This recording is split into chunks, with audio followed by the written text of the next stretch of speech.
Gundy quote, and this is actually about the core, which I think Pistons fans sometimes they overvalue the players that they have. And Van Gundy said this about the Pistons' young core.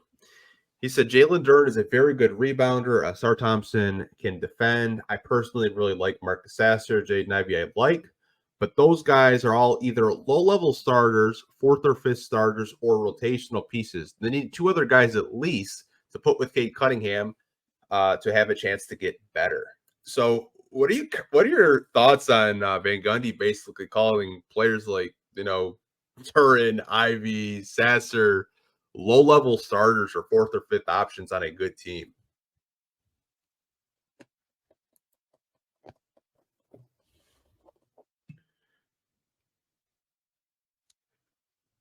When you win 17 last year, you win 14 games this year, it's hard to disagree with it. It's some stuff it is what it is, man.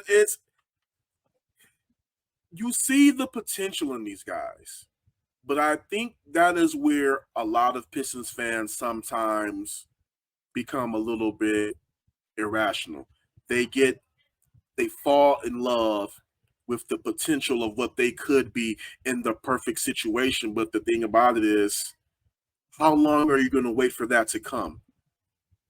Sometimes some of those guys never really develop or matriculate to maxing out their full potential in the league. They just are what they are. So as of right now, Van Gundy is right. And this is no disrespect to them. I think he's a little bit off on Duren. I wouldn't say that he's a low-level starter, but I will say that Duren does need to develop. I mean, I think that is very fair to say. But when you talk about Asar, there's been questions about Asar's shot. I mean, we know his defense is there, but in the NBA, you have to still be able to shoot the ball. And we have to be able to see, I mean, he has to be able to hit a shot. And I mean, when you see Asar with their spacing is pretty much non-existent. Jaden Ivey, he's played good in pockets. He's shown flashes of being good, but then he's also shown flashes of being pretty bad. So, I mean, at the end of the day, Van Gundy's right again. I mean, you have to take it for what it is. The coaching, yes, you have to be able to be a good coach in the NBA, but also at the same time, the players have to go out and play.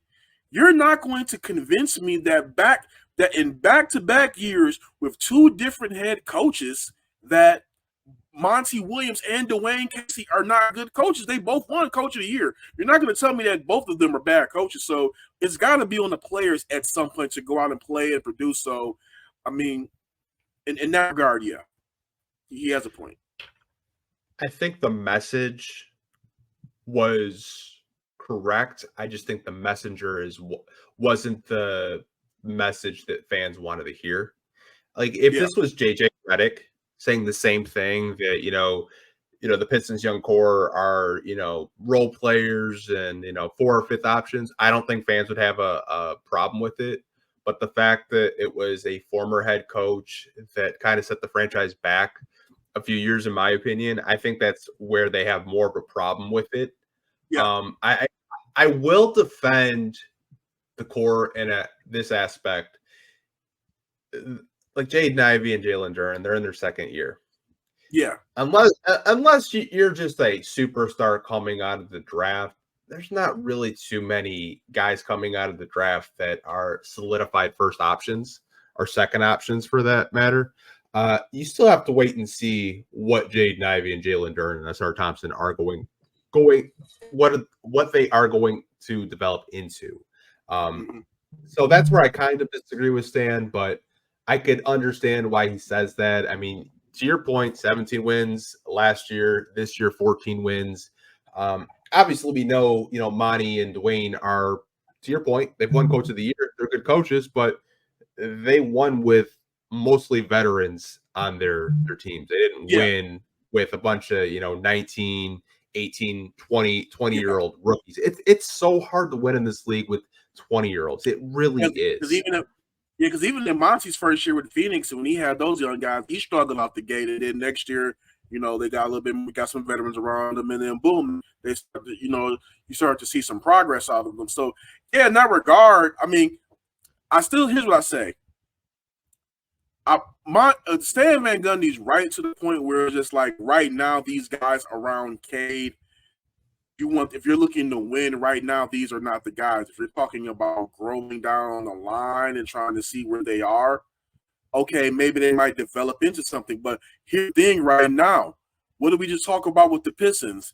They have not won 25 games in the season since Dwayne Casey's first year. So are Pistons fans going to want to be able to stick it out to see these guys develop, or do they want to go ahead and see the team make a move to see some somewhat instant gratification? Because you can't have it both ways. If you want to go ahead and let these guys stay here and develop, okay, then fine. Let's give them a couple more years, see what they develop into. Because again, you're right, it's still a really young team, and they're still making some rookie second, third year mistakes.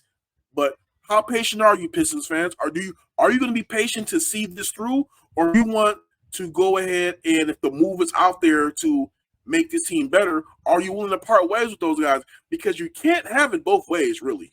When you're talking about where this team is now, can't have it both ways. You got to pick. Yeah, I think that a lot of Pistons fans are divided in that point you made. I think some of them could be patient. Some of them are like, man, it's been 4 years. Rebuild should not take 5 years. You should be at least it shouldn't. Yeah, you should be competing for a play-in spot, not competing for a top 5 lottery pick again. But like I said, I think the message was correct. I just think the messenger wasn't the messenger the Pistons fans wanted to hear from, and I can understand that.